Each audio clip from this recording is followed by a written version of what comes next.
విధంగా చూస్తే ఈరోజు చాలా బ్రహ్మాండంగా ఉంది. ఇవాళ మీ అందరికి ఒకటే తెలియజేస్తున్నారు, గుంటూరు అంటేనే ఒక నిర్మాణమైన ప్రదేశం. ఈరోజు గుంటూరు అభివృద్ధి చెందిందంటే ఒక ఆర్ఎస్ ఫ్రెండ్ సర్కిల్ అని చెప్పేది కూడా గర్వంగా చెప్తున్నారు. ఈరోజు నాకు అమరావతిలో శాసనసభ సభ్యులందరికీ మీటింగ్ ఉంది, కానీ మీ అందరి పిలుపు మేరకు నేను ఇక్కడికి వచ్చాను అని చెప్పేసి కూడా అడుగుతున్నాను మనందరినీ. అదే విధంగా చూస్తే శివాజీ గారు రాజు గారు ఇద్దరు కలిసి నా దగ్గరికి వచ్చారు. నేను ఒకటే అన్నాను, ఎన్ని సమస్యలు ఉన్నా కానీ మీ అందరికీ ఎండగా నిలబడే కార్యక్రమాన్ని తీసుకొస్తాను అని చెప్పేసి కూడా గౌరవంగా చెప్పారు. అదే విధంగా వస్తే ఈవెంట్ చాలా బ్రహ్మాండంగా జరిగింది.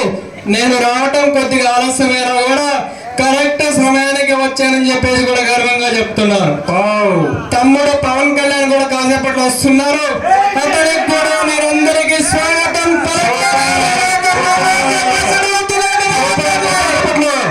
అవన్నీ కూడా వేసుకుంటే మరీ ముఖ్యంగా మీ అందరికీ చెప్తున్నాను, ఈరోజు ఆర్ఎస్ ఫ్రెండ్స్ అంటే చాలా తలమానికమైంది కాబట్టి మళ్ళీ మీ అందరి కోసం ఎక్కడ నేను వస్తాను అని చెప్పేసి కూడా గర్వంగా చెప్తున్నారు. చాలా ధన్యవాదాలు. ఈరోజు కార్యక్రమానికి వచ్చేసిన మీ అందరికీ కూడా చాలా అభినందనలు తెలియజేసుకుంటున్నాను. జై జన్మభూమి, జై అమరావతి.